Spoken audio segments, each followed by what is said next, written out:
ओम शांति। 2 अक्टूबर 2020 की मुरली है। बाबा ने कहा, मीठे बच्चे, ये पुरुषोत्तम संगम युग कल्याणकारी युग है। इसमें ही परिवर्तन होता है। तुम कनिष्ठ से उत्तम पुरुष बनते हो। प्रश्न है, इस ज्ञान मार्ग में कौन सी बात सोचने व बोलने से कभी भी उन्नति नहीं हो सकती? उत्तर, ड्रामा में होगा तो पुरुषार्थ कर लेंगे, ड्रामा कराएगा तो कर लेंगे। ये सोचने व बोलने वालों की उन्नति कभी नहीं हो सकती। ये कहना ही रोंग है। तुम जानते हो, अभी जो हम पुरुषार्थ कर रहे हैं ये भी ड्रामा में नूंद है। पुरुषार्थ करना ही है। गीत, ये कहानी है दीवे और तूफान की। ओम शांति। ये है कलयुगी मनुष्य के गीत, परंतु इसका अर्थ वह नहीं जानते। ये तुम जानते हो। तुम हो अभी पुरुषोत्तम संगम युगी। संगम युग के साथ पुरुषोत्तम भी लिखना चाहिए। बच्चों को ज्ञान की पॉइंट्स याद न होने के कारण फिर ऐसे ऐसे अक्षर लिखने भूल जाते हैं। ये मुख्य हैं। इनका अर्थ भी तुम ही समझ सकते हो। पुरुषोत्तम मास भी होता है। ये फिर एक पुरुषोत्तम संगम युग। ये संगम का भी एक त्योहार है।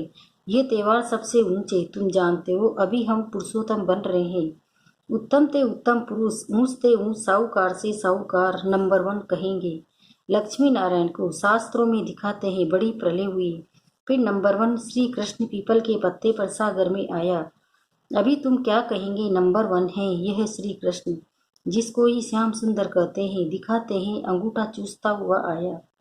बच्चा तो गर्भ में ही रहता है, तो पहले पहले ज्ञान सागर से निकला हुआ उत्तम ते उत्तम पुरुष श्री कृष्ण है। ज्ञान सागर से स्वर्ग की स्थापना होती है। उनमें नंबर 1 पुरुषोत्तम ये श्री कृष्ण है। और ये है ज्ञान का सागर, पानी का नहीं। प्रलय भी होती नहीं। कई बच्चे नए नए आते हैं तो बाप को फिर पुरानी पॉइंट्स रिपीट करनी पड़ती है। सतयुग, त्रेता, द्वापर, कलयुग, ये ही 4 युग तो हैं। 5वां फिर ये पुरुषोत्तम संगम युग। इस युग में मनुष्य चेंज होते हैं, कनिष्ठ से सर्वोत्तम बनते हैं। जैसे शिव बाबा को भी पुरुषोत्तम व सर्वोत्तम कहते हैं ना, वह है ही परम आत्मा, परमात्मा, फिर पुरुषों में उत्तम। ये लक्ष्मी नारायण, इन्हों को ऐसा किसने बनाया? ये तुम बच्चे ही जानते हो। बच्चों को भी समझ में आया है। इस समय हम पुरुषार्थ करते हैं ऐसा बनने के लिए। पुरुषार्थ कोई बड़ा नहीं है, मोस्ट सिंपल है। सीखने वाली भी है अबलाएं कुब्जाएं, जो कुछ भी पढ़ी लिखी नहीं है, उन्हों के लिए कितना सहज समझाया जाता है। देखो, अहमदाबाद में एक साधु था, कहता था हम कुछ खाते पीते नहीं है। अच्छा, कोई सारी आयु खाता पीता नहीं, फिर क्या प्राप्ति तो कुछ नहीं है ना। झाड़ को भी खाना तो मिलता ही है ना। खाद पानी आदि नेचुरल उनको मिलता है, जिससे झाड़ वृद्धि को पाता है। उसने भी कोई रिद्धि सिद्धि पाई होगी। ऐसे बहुत है जो आग से पानी से चले जाते हैं। इनसे भला फायदा क्या? तुम्हारा तो इस सहज राजयोग से जन्म जन्मांतर का फायदा है। तुमको जन्म जन्मांतर के लिए दुखी से सुखी बनाते हैं। बाप कहते हैं, बच्चे ड्रामा अनुसार हम तुमको गुण बातें सुनाता हूँ। जैसे बाबा ने समझाया है, शिव और शंकर को मिलाया क्यों है? शंकर का तो इस सृष्टि में पार्ट ही नहीं है। शिव का, ब्रह्मा का, विष्णु का पार्ट है। ब्रह्मा और विष्णु का ऑलराउंडर पार्ट है। शिव बाबा का भी इस समय पार्ट है, जो आकर ज्ञान देते हैं, फिर निर्वाण धाम में चले जाते हैं। बच्चों को जायदाद देकर खुद वानप्रस्थ में चले जाते हैं। वानप्रस्थी बनना अर्थात गुरु द्वारा वाणी से परे जाने का पुरुषार्थ करना, परंतु वापिस तो कोई जा नहीं सकते, क्योंकि विकारी भ्रष्टाचारी है। विकार से जन्म तो सबका होता है। ये लक्ष्मी नारायण निर्विकारी है। उन्हों का विकार से जन्म नहीं होता, इसलिए श्रेष्ठाचारी कहलाए जाते हैं। कुमारियां भी निर्विकारी है, इसलिए उनके आगे माथा टेकते हैं। तो बाबा ने समझाया है कि यहाँ शंकर का कोई पार्ट नहीं है। बाकी प्रजापिता ब्रह्मा तो जरूर प्रजा का पिता हुआ ना। शिव बाबा को तो आत्माओं का पिता कहेंगे। वह है अविनाशी पिता। ये गुरु बातें अच्छी रीति धारण करनी है। जो बड़े बड़े फिलोसोफर होते हैं उनको बहुत टाइटल मिलते हैं। श्री श्री 108 का टाइटल भी विद्वानों को मिलते हैं। बनारस के कॉलेज से पास कर टाइटल ले आते हैं। बाबा ने गुप्ता जी को इसलिए बनारस भेजा था कि उन्हों को जाकर समझाओ कि बाप का भी टाइटल अपने ऊपर रख बैठे हो। बाप को श्री श्री 108 जगत गुरु कहा जाता है। माला ही 108 की होती है। अष्ट रत्न गाए जाते हैं। वो पास विद ओनर होते हैं, इसलिए उनको जपते हैं। फिर उनसे कम 108 की पूजा करते हैं। यज्ञ जब रचते हैं तो कोई 1000 शालिग्राम बनाते, कोई 10,000, कोई 50,000, कोई लाख भी बनाते हैं। मिट्टी के बनाकर भी यज्ञ रचते हैं। जैसा जैसा सेट अच्छे से अच्छे बड़ा सेट होगा तो लाख बनवाएंगे। बाप ने समझाया है, माला तो बड़ी है ना, 16,108 की माला बनाते हैं। ये तुम बच्चों को बाप बेट समझाते हैं। तुम सभी भारत की सेवा कर रहे हो, बाप के साथ बाप की पूजा होती है तो बच्चों की भी पूजा होनी चाहिए। ये नहीं जानते कि रुद्र पूजा क्यों होती है।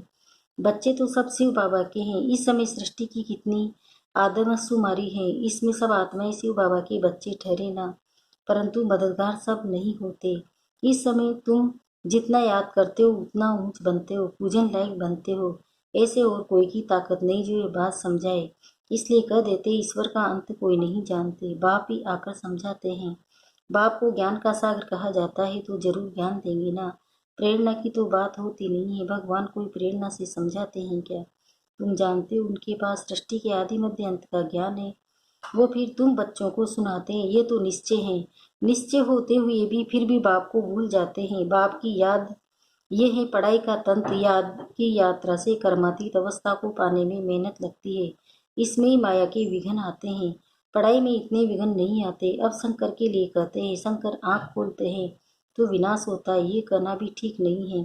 बाप कहते हैं, न मैं विनाश कराता हूँ न ये करते हैं, ये रोंग है, देवताएं थोड़े ही पाप करेंगे। अब शिव बाबा बेट ये बातें समझाते हैं।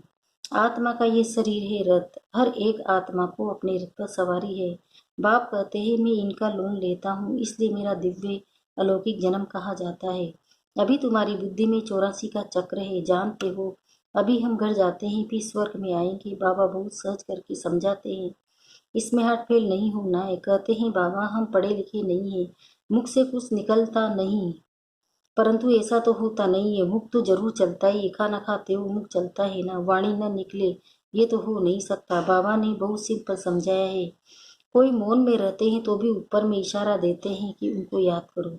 दुख करता सुख करता वो एक ही दाता है, भक्ति मार्ग में भी दाता है तो इस समय में भी दाता है, फिर वानप्रस्थ में तो है शांति। बच्चे भी शांति धाम में रहते हैं। पाठ नूंदा हुआ है जो एक्ट में आता है, अभी हमारा पार्ट है विश्व को नया बनाना। उनका नाम बाला अच्छा है। हे वनली गॉडफादर, बाप रचयिता है ईश्वर का, बाप नर्क थोड़े ही रचेंगे। पुरानी दुनिया कोई रचते हैं क्या? मकान हमेशा नया बनाया जाता है। शिव बाबा नई दुनिया रचते हैं ब्रह्मा द्वारा। इनको फास्ट पार्ट मिला हुआ है। यहाँ पुरानी दुनिया में जो भी मनुष्य हैं सब एक दो को दुख देते रहते हैं। तुम जानते हो मैं शिव बाबा की संतान, फिर शरीरधारी प्रजापिता ब्रह्मा के बच्चे हो गए लोग। हमको ज्ञान सुनाने वाला है शिव बाबा रचयिता, जो अपनी रचना के आदि मध्य अंत का ज्ञान सुनाते हैं। तुम्हारी एम ऑब्जेक्ट ही ये बना बनाया मनुष्य देखो कितना खर्च कर मार्बल आदि की मूर्तियां बनाते हैं। ये है ईश्वरीय विश्वविद्यालय वर्ल्ड यूनिवर्सिटी। सारे यूनिवर्स को चेंज किया जाता है। उन्हों के जो भी करेक्टर्स है सब आसुरी है, आदि मध्य अंत दुख देने वाले। ये है ईश्वरीय यूनिवर्सिटी।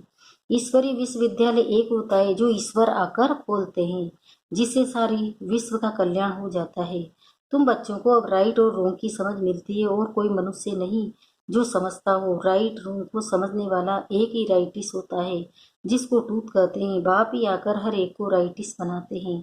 राइटिस बनेंगे तो फिर मुक्ति में जाकर जीवन मुक्ति में आएंगे। ड्रामा को भी तुम जानते हो, आदि से लेकर अंत तक पाठ बजाने नंबरवार आते हो। ये खेल चलता ही रहता है, ड्रामा शूट होता जाता है। ये एवर न्यू है, ये ड्रामा कभी पुराना नहीं होता और सब नाटक आदि विनाश हो जाते हैं। ये बेहद का अविनाशी ड्रामा है, इनमें सब अविनाशी पाटदार ये है। अविनाशी खेल व मांडवा देखो कितना बड़ा है। बाप आकर पुरानी सृष्टि को फिर नया बनाते हैं। वो अब तुमको साक्षात्कार होगा, जितना नजदीक आएंगे फिर तुमको खुशी होगी। साक्षात्कार करेंगे, कहेंगे अब पाठ पूरा हुआ। ड्रामा को फिर रिपीट करना है, फिर नए सिर पाठ बजाएंगे। जो कल पहले बजाया है इसमें जरा भी फर्क नहीं हो सकता। इसलिए जितना हो सके तो बच्चों को मुझपत पाना चाहिए। पुरुषार्थ करना है, मूझना नहीं है। ड्रामा को जो कराना होगा वो कराएगा, ये कहना भी रोंग है। हमको तो पुरुषार्थ करना ही अच्छा है। मीठे मीठे सिकिंदे बच्चों प्रति माता पिता बाप दादा का याद प्यार और गुड मॉर्निंग।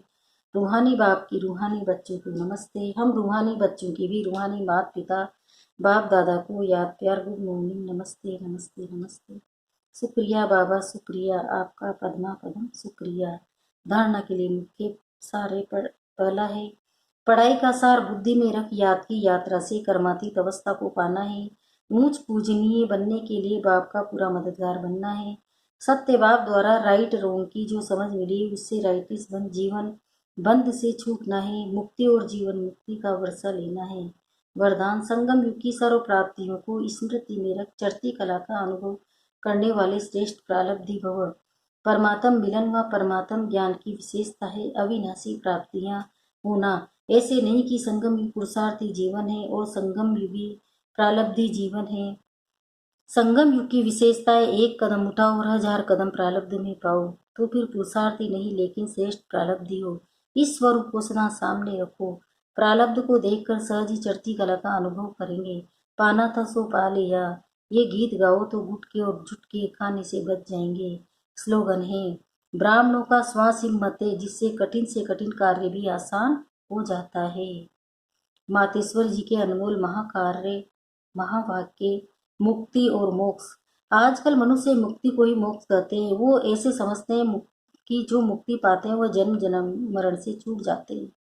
वो लोग तो जन्म मरण में न आना इनको ही ऊंच पद समझते हैं, वही प्रारब्ध मानते हैं। जीवन मुक्ति फिर उनको समझते हैं कि जीवन में रहकर अच्छा कर्म करते हैं। जैसे धर्मात्मा लोग हैं उन्हों को जीवन मुक्त समझते हैं, बाकी कर्म बंधन से मुक्त हो जाना वो तो कोटों में कोई विरला ही समझते हैं। अब यह उन्हों की अपनी मत, लेकिन हम तो परमात्मा द्वारा जान चुके हैं कि जब तक मनुष्य पहले विकारी कर्म बंधन से मुक्त नहीं हुआ है तब तक आदि मध्य अंत दुख से छूट नहीं सकेंगे। तो इससे छूटना ये भी एक स्टेज है। जो भी पहले जब ईश्वरी नॉलेज को धारण करे तभी उस स्टेज पर पहुंच सके, और उस स्टेज पर पहुंचाने वाला स्वयं परमात्मा चाहिए, क्योंकि मुक्ति जीवन मुक्ति देते वह है जो भी एक ही समय आए सबको मुक्ति जीवन मुक्ति दे देता है। बाकी परमात्मा कोई अनेक बार नहीं आते, और नहीं ऐसा समझो कि परमात्मा ही सब अवतार धारण करते हैं। ओम शांति। ओम शांति।